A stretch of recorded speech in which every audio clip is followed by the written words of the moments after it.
What's up, my friends? Today I want to talk about fear, and fear being false evidence appearing real. So lately, I've recognized in my mind, I've had a bit of what Mr. Paul Chek calls a mind virus. Focusing on the negatives, focusing on what I don't want, focusing on, the worst case scenarios of what could happen. And while it's important to be aware of what could happen and, to some degree prepare for that, getting too caught up in that can be very detrimental for not only our health, but for our life in general. And energetically speaking, where attention goes, energy flows. So if we're focusing on what we do want, the answer to every prayer is actually yes. So we're saying, I don't want this to happen, but we're focusing on that. We're actually sending energy to that area and making it more likely to happen. So rather than focusing on what we don't want, why don't we focus on what we do want? Focus on the positives. Again, if the answer to every prayer is yes, rather than saying, I don't want to be poor, what if we said, I want to be wealthy? Or I don't want to be sick, saying, I want to be healthy. So our brain is going to pick up on the main word. It's not going to worry about the don't or the can't or the shouldn't. It's going to focus on the healthy. It's going to focus on the sick. It's going to focus on the poor. It's going to focus on the dis-ease. So fear, false evidence appearing real. It's very easy to get caught up in all the chaos that's going on around us, getting caught up in all the false evidence appearing real, all the news headlines that have worst case scenarios written all over them. But then usually when you start to read the fine print, you recognize that's a little bit of clickbait. So my invitation to you is not to get too caught up in, clickbait titles, not to get too caught up in, the worst case scenario, the doomsday, what could happen. Let's focus on what we want. Let's shift our attention and shift our energy to focus on what we do want rather than what we don't. Remember that the answer to every prayer is yes. Remember that our mind is like a garden. It's fertile soil. So whatever seeds we're planting in there, whether they're positive thoughts or negative thoughts, every thought is a seed. And every time we repeat that thought, we're watering the seed, giving it a little sunlight,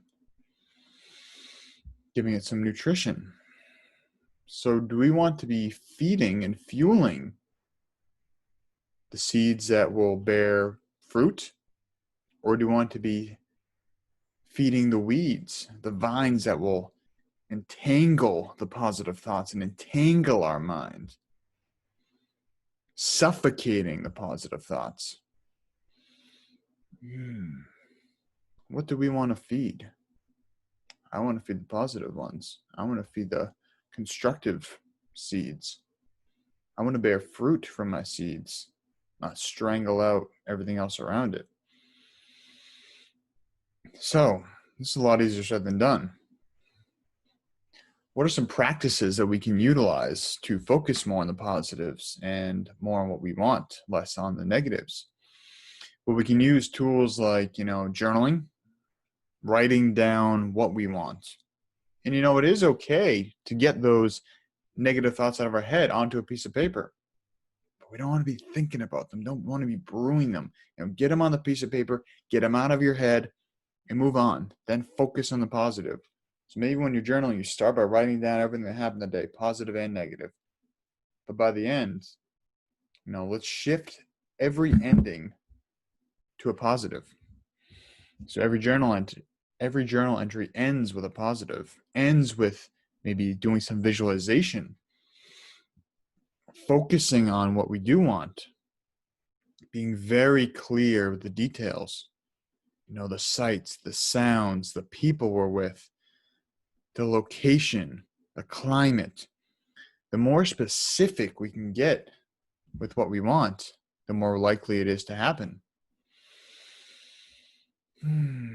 So shifting our energy, focusing on the positives, journaling, visualization, meditation, becoming aware, finding stillness, becoming aware of our thoughts. And that could also, that stillness of the mind could also come from movements like Tai Chi, walking, being disconnected from technology, not having a bombardment of inputs always coming in.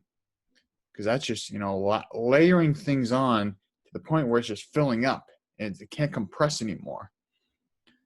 So that's where if, you're having strange dreams, having negative dreams, having trouble sleeping at night, feeling stressed and anxious, depressed, there may be some trauma in there that we need to deal with. I find that exercise is also a great way to release those positive hormones, which allows me to think more clearly. When I feel better physically, I think better mentally. So, what are some practices we can do to deal with fear? First of all, recognizing that fear is a lack of presence generally. Of course, there are certain situations where you may be faced with a life or death situation, but that is few and far between in our modern day and age. Usually the fear is from, a boss, an eviction notice, the government, the potential future, or it's a fear by living in the past, having fear that our past will come back to haunt us, having fear that we didn't live the right way or act the right way or say the right thing in the past, or fear of messing up in the future, fear of something going wrong in the future. But when we come to that present moment,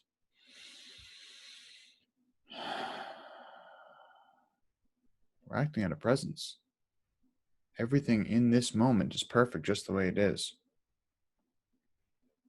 Right now, I look outside and I see nature. Nature isn't worrying about the past or past or future. It's just here now in the present. Nature isn't worried about if there's a lack of rain or if there's a lack of sun or if there's, a change in the climate. Nature's just living moment to moment, just coming with the punches, bobbing and weaving, adapting and growing. It's not living in fear, it's living in presence. So oftentimes fear is also by being way too much up in here in our head, being an intellectual, thinking the brain is everything, thinking we need to think our way through everything. What about our heart? What about our gut? The three epicenters of our body, the brain, heart, and gut. What if we're out of balance between our brain, heart, and gut? What if we found more balance between our heart and our gut, allowed them to lead the charge at times, giving the brain a break? I heard a quote from my good friend Jordan. He said, "Love doesn't think." So we're acting from a place of love, from the heart. We're not thinking. When you have that, you meet a partner, a new relationship, or an older relationship that you're very much in love with the person, usually that brain is turned off. You're thinking and acting from the heart. And how does that work out? Usually pretty well. What about acting from the gut? That gut instinct.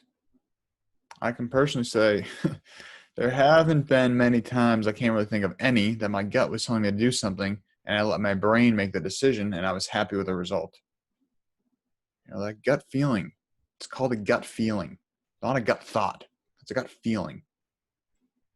Because we get different messages from different epicenters. So learning to embody those different messages and recognize how those messages are presented to us aren't always in a thought. They may be in a feeling or a sensation or an emotion. Emotion is just energy in motion. So, my invitation to you, spend time to be very aware of your thoughts, recognizing if you have any of those mind viruses, those negative thought patterns, those mental vines mental weeds that are constricting other aspects. Be very mindful if you're operating completely from up here and not so much from in here and down here. Finding balance between the brain, heart, and the gut. Doesn't need to be anything crazy. Maybe you disconnect from technology for a bit, disconnect from the news, from media, and allow yourself to be. Disconnecting from all these other thoughts coming in from all these different angles. It's so easy to just be watching the news, being on social media, having a bombardment of other people's thoughts, and then accepting them as our own.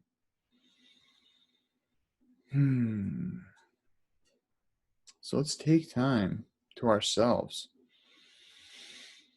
to really recognize what we truly believe, not what other people tell us to believe, not what other people tell us to think, tell us to feel. What do we think? What do we believe? What do we feel? What if this fear is just false evidence appearing real? What if we are in complete control of our own lives and how we respond to every situation? What if?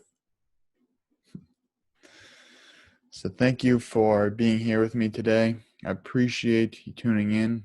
I'd love to hear any takeaways you have from this video, any aha moments. You know, my job right now is to just continue to shine a light. We're kind of in a day and age, we are in a day and age where there's a lot of fog, there's a lot of, smoke bombs going off, a lot of distractions, a lot of fear, a lot of false evidence appearing real. So maybe I'll take some time to step back, to disconnect with the world, all the other inputs, and reconnect with ourselves, with our own brain, our own heart, and our own gut. And from there, may we choose how we want to respond from a place of presence and love rather than fear. At the end of the day, love always wins. Thanks for watching.